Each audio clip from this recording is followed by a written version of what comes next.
So, this one's gonna be about Elon Musk and how he decides things, whether it be business things, whether I think also personal things, but definitely business decisions.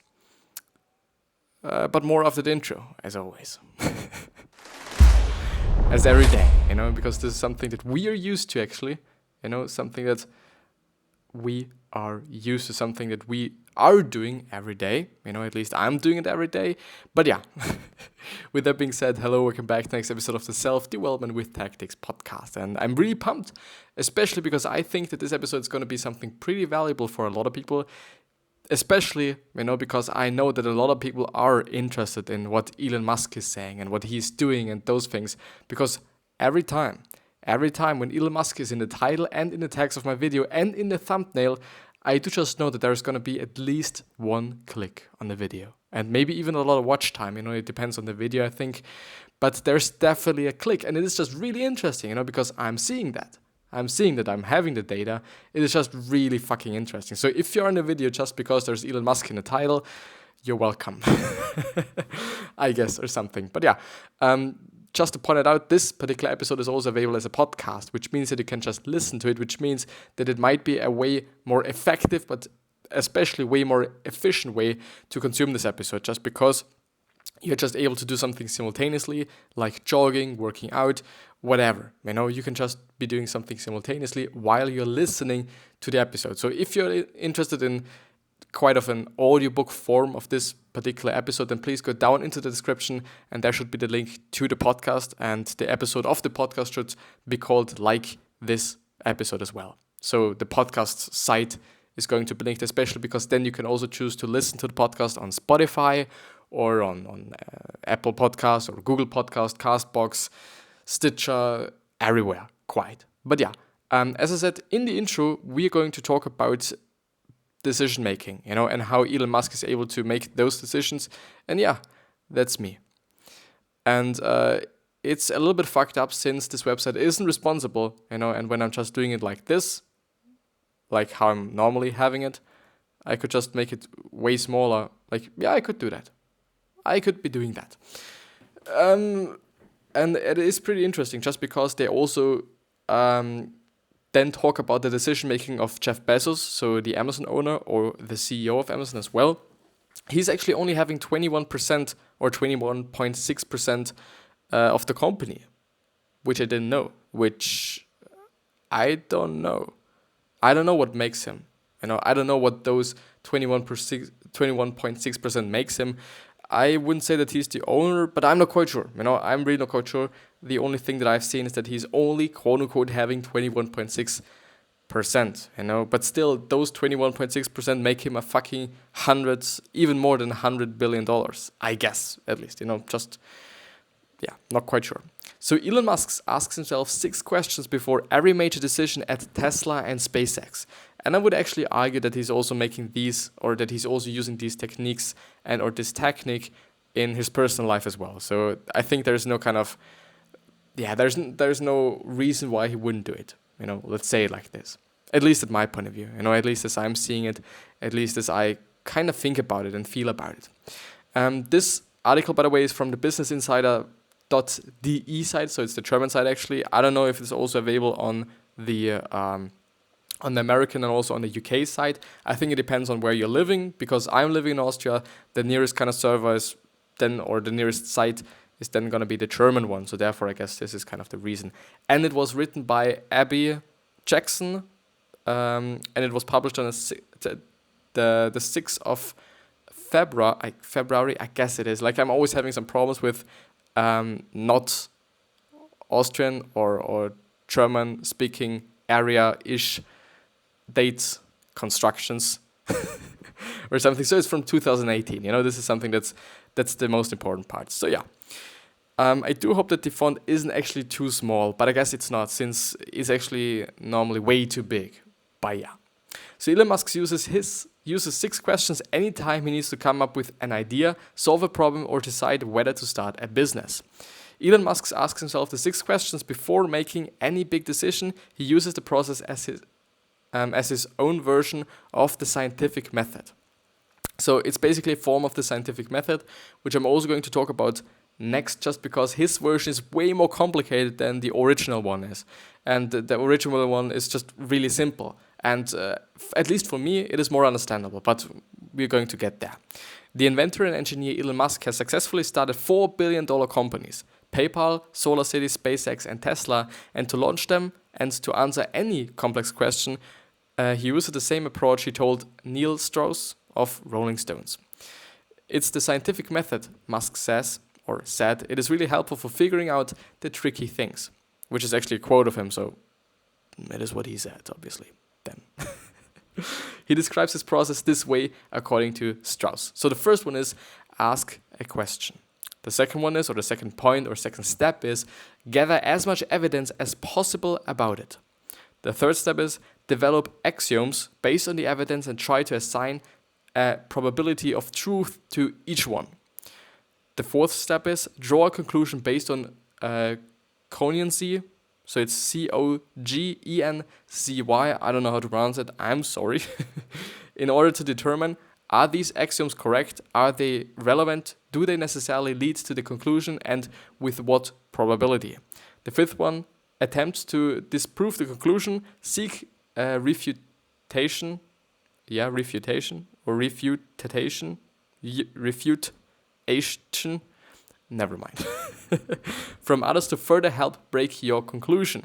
If nobody can invalidate your conclusion, then you're probably right, but you're not certainly right. So this is actually his process. So the first thing is, just because I do want to summarize it a little bit, the first thing is ask a question, then gather as much knowledge or as much evidence about this particular question, that you ask yourself, then develop axioms based on the evidence and try to apply some sort of a probability to them, then draw a conclusion based on those axioms. And the fifth one is actually seeking refutation, which is something that I don't know, but it probably means like, okay, seeking feedback or seeking criticism. Actually, it's more criticism than it is feedback, just because you're consciously looking for basically negative feedback. So it doesn't mean that, it really doesn't mean that criticism is negative feedback. I do not want to say that, but he's seeking for actually negative feedback. He's seeking for somebody that is actually able to somehow invalidate his conclusion or invalidate his hypothesis, and which is actually also kind of the term that all the other scientific methods are using rather than conclusions. But yeah, and the last one is, if nobody is actually able to invalidate it, then it's probably going to be right, but not certainly. It's probably going to be right for your circle, for your environment, for you, but it's I don't know. We are not able to just ask and talk to anybody on this planet, so therefore, yeah, it might also be the case that it is not right, and this is something that you have to look out for, and something you have to maybe also prepare for. I do just think if I should actually go through what Jeff Bezos is talking about and his kind of process, or if I should stick to the scientific method and try to explain it further. But yeah, let's actually see. So Musk uses these 6 questions anytime he needs to come up with an idea, solve a problem, or decide whether to start a business. He values this kind of evidence-based decision-making, and he criticized people who can't separate fact from feeling. Most people employ, it's true because I said it's true, he told Strauss, and this is very unscientific. And I gotta have to say, a lot of people actually do make decisions based on their feelings and based on like really how they feel like. I do not really say feelings just because it's not really feelings, but it's more like how they feel, like just they decide with their gut basically, or through their gut, whatever it's actually called, I don't know. And it is really something also that people like Gary Vee have said that it is not a good thing. So not directly, but he said like, okay, he makes decisions based on facts, and this is something that he is doing, and he has seen that a lot of people are not doing that. And I assume that it's actually not a good thing, to always use your feelings and always to just make decisions based on your feelings, because there is a lot of evidence and there's a lot of facts and there's a lot of data around that we can use to actually make decisions that are in a scientific light, or seen in a scientific perspective, they're just good then, And if we're actually making decisions based on our feelings, it is how we feel. It is basically actually a 50-50 chance or probability if it's going to be a good decision or if it's going to be a bad decision. Unless you're actually thinking about it and unless you're actually somehow not gathering data, but more like evidence as he says it. Because for me, it could be the same. But if I'm just thinking about actually making decisions based on my feelings, then I'm thinking like, okay, does this make sense? Does this make sense based on the values that I'm having? Does this make sense based on the things that I've seen, like my experience, things other people have told me?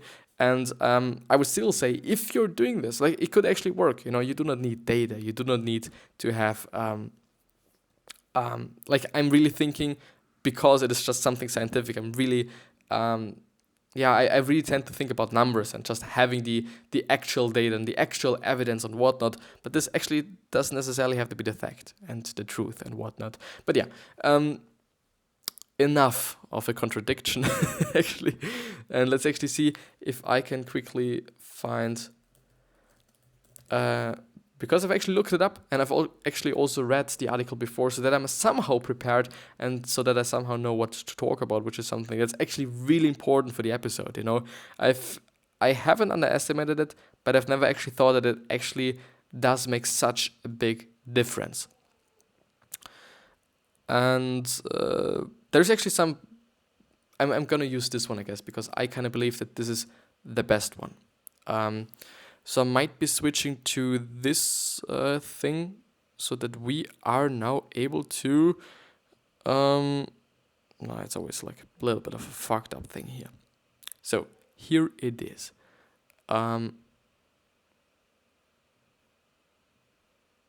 Here it is. I think you should be able to read everything and everything should be quite fine. So this is the steps of the scientific method. And I'm also going to explain for all the podcast listeners so that you're also getting the information. But I'm just now showing a little bit of an infographic. It's a pretty nice one and I think it's a pretty understandable one as well. So it's actually really kind of explaining it. Elon Musk's explanation is a little bit difficult, at least for me. Some people do not really need this. But since I do not know maybe a lot of the vocabulary that he was using, it is actually a pretty great way for me to understand it. Even though he said before that he's using the scientific method, but he has changed it a little bit. Like I assume, like for his kind of so that it is actually working best for him. But yeah, so the steps of the scientific method. It is going to be about plants. So just to prime you a little bit. The first thing is observation, and what you can see now in the picture is some soil, some seeds, and a little plant.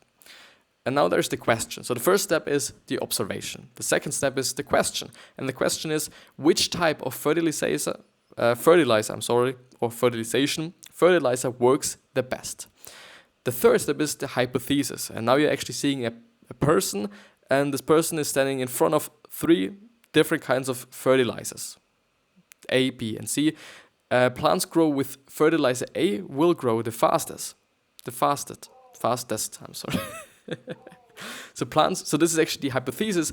Plants grown with fertilizer A will grow the fastest. Or just using fertilizer A will let the plants grow faster. But yeah. So this is the third step. The first one is, just to repeat it again, the observation. The second one is the question. And the third one is the hypothesis. Then the fourth one is the results. And the last one is the conclusion. And what we've actually seen in this picture right now is that it actually is the case that fertilizer A makes the plant grow faster and also better, I think, than all the other fertilizers. So the conclusion is the hypothesis was proven correct. And this basically now is a scientific method. And so I'm going through it once again. The first thing is observation. The second thing is the question. The third, the hypothesis. The fourth one is the result. And the fifth one is the conclusion. But there's also other graphics which actually show some sort of a cycle. A cycle that actually also explains what you should be doing if the conclusion isn't right and or if your evidence wasn't right and or just what to do if there's something unexpected maybe and whatnot. So let's have a look. Well, Let's actually use this one because it's a little bit better. Can you see that? Yeah, you're able to see that perfectly, but not like that. Thank you. So the first one is there, ask a question. So the scientific method is going to be somehow different in different situations, I guess, and or just a lot of people are going to explain it in a different way, even though often you can see that the first thing is a question, but you're also able to see relatively often that the first thing is observation. But yeah, so in this case, the first thing is now going to be ask a question. The second point is do background research. The third one is construct a hypothesis. And I do really believe and I do really think that this kind of way to do it is pretty great, to be honest, because like asking a question like what fertilizer is the best one, then doing some background research, which actually makes you, well, you can actually have a hypothesis, you can actually do that, but if you're not having a lot of background knowledge or if you do not have any knowledge on this certain subject, it is basically like guessing, and it is then just relatively unnecessary, to be honest. But observation or observing certain things might be also kind of getting background knowledge and just getting general knowledge on these particular topics as well. So I don't know, observation for me is more like, okay, looking at things and seeing what I'm able to see. But yeah, having some background research or doing some background research definitely makes sense, at least at my point of view. Then after you've constructed a hypothesis, test it with an experiment. And I think this just also totally makes sense, because how would you test it in another way than by actually practically doing it? So yeah, you're testing it with an experiment. And next one is procedure working, ? If it is not working, then get back. So there's another kind of box here which says troubleshoot procedure, carefully check all steps and set up. So it actually sets you back to testing the experiment once again, just because you might have done some sort of a failure, or you failed with the experiment, or something wasn't just right with the experiment and not really with the hypothesis itself. This now has nothing to do with the hypothesis. It only has something to do with the experiment. But if the whole experiment was working, then analyze the data and draw conclusions. Either results align with the hypothesis and or results align partially or not at all with the hypothesis. And the last step is going to be communicate results. But there is also, again, another box. If the conclusion is like, okay, my hypothesis was wrong, then you're going to be led to another box, which is experimental data becomes background research for new and future project. Ask new question, form new hypothesis, and experiment again.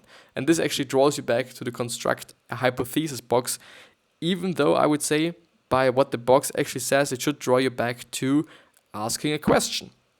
But yeah, so the first step is ask a question. The second one is do background research. The third one is construct a hypothesis. Then you're going to test it with an experiment. If the experiment is working, then you're going to just draw the conclusion, see if it is working or if it is actually the case that your hypothesis is right or not.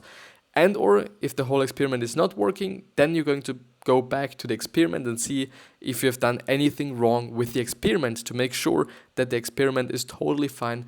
And if it's still not working, then it's probably going to be your hypothesis, that you're going to have to go back to actually constructing the hypothesis in a different way, or you're going to ask a new question, and or you have to do more background research for being able to maybe ask a better question and or have a better hypothesis, I guess. But as they actually say themselves, experimental data becomes background research for new and future projects, or new and future project.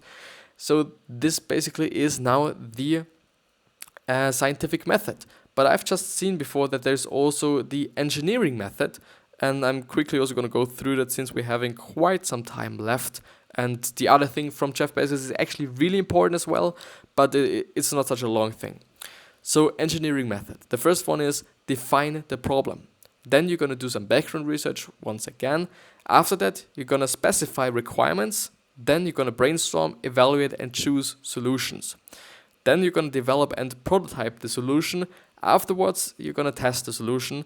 After you tested the solution, you can either say that your solution meets the requirements and or the solution does not meet or only partially meets the requirements. And at the whole end, you're going to again communicate the results. But If it wasn't working, so if the solution didn't meet the requirements or only partially, then this is going to send you back to a new box. And this box says, based on results and data, make design changes, prototypes, test again, and review new data. So it's going to just, again, actually draw you back to the experiment part. So it's not going to draw you back to having an idea, of course, because it wouldn't also make any sense there, because you are defining the problem. So the problem is definitely there. Then you're doing some background research, and then you're going to specify the requirements, what it should be doing and whatnot. And then there's going to be brainstorming and developing the solution and then testing the solution. And if it's not working, then you're obviously going to go back to brainstorming and evaluation, choosing the solution and then developing it and whatnot. So it definitely makes sense. And this is the engineering method. But now we're actually going to back to the original article, but I could also be doing it like that, I guess, because we do have, it's quite fine, I guess. Like, it could be better. Is it actually the case that, let me see, because I'm not, no, it should be fine, because I'm actually having some sort of a color correction thing on my camera, so it's lively camera, lively color corrected, and I kind of assume that it is not the case for this particular scene that I'm having, because in the program or the software, which is OBS that I'm using, they call it scenes, and you can apply those certain effects to every scene or any part of the scene, and sometimes it's not gonna get copied and those things, and But Jeff Bezos is only having two options when he's making decisions, and those two options are just it then. So Amazon CEO Jeff Bezos also has a set framework for decision making. In a 2016 shareholder letter, he distinguished between type 1 and type 2 decisions. The type 1 decisions are, and now this is a quote, are consequential and irreversible or nearly irreversible one-way doors. And these decisions must be made methodically, Bezos wrote. So the first type is, once again, consequential and irreversible or nearly irreversible, so one-way doors. And these decisions must be made methodically. The type 2 are decisions which are changeable, reversible, and they are two-way doors. And they can and should be made quickly by high judgment individuals or small groups. And especially the last one, so the type 2 is actually really important for me, since I've been talking about this just really often. Because this is something that Bezos was talking about relatively often as well. And he always says, and he often said, that we should make decisions really fast. Since a lot of those decisions are type 2 decisions and or type 2 things which are reversible, which are changeable, which can be reversed again after you've failed or after you've just fucked it up again. We are able to do that. Therefore, it is also just really smart to just be fast, because in this day and age, it is actually a huge advantage when you are faster than anybody else. If you're able to just make really fast decisions, especially if you're having a lot of competition, and if you're having high competition or big competition, then it's definitely just going to be an advantage to being able to make decisions really fast. And if it's like, okay, you can reverse them, anytime, anywhere, and it's also not going to cost a lot of fucking money, then why not? Then why not going or having the risk and having the risk of actually making a wrong decision and or making a false decision, and then reversing it with some money. Of course, I think it's not going to be just really smart. If you're just doing lots and lots of just false decisions, it's not going to be good. It's not going to be great. But it is what it is. Yeah, this is actually it with this article, and I do hope that I was able to actually give you something, to actually provide you with something that helped you, because I really thought about that yesterday, that I'm actually having to do something that helps other people rather than having than actually doing something that helps myself or is only something for myself. So I'm really consciously now thinking about doing something for other people and not just providing some value to other people, which is something that I before was doing as well, but now I really try to always remind myself on that point, just because it is so important. It really is so important. Therefore, I have to remind myself on that. maybe we should just have a look. I'm just having a quick look. I'm gonna let you look as well at the at the news. If there's something new, Google says a fix for the Pixel 4 face unlock is months away. What the fuck? Seems to be a relatively big problem, I guess. Convertible closeouts, Best Buy slashes prices on a Surface Pro 6. Microsoft's secured core PC feature protects critical code. Steam now lets you play local multiplayer games with friends over the internet, which is amazing. Which is now NordVPN admits to isolated server breach in Finland. So NordVPN confirms it actually was hacked, as TechCrunch reports. You won't believe the prices HP has slashed during its latest sale. Microsoft acquires Mover. Microsoft acquires Mover to help with Microsoft 365 cloud migration. Yeah, it's always quite nice. If you're having the money, just buying some other companies that are able to do what you're not able to do is just a pretty nice thing, especially if it's startups and which just are relatively cheap. Like, it's still going to be millions. Just have a look. Just having a look at it.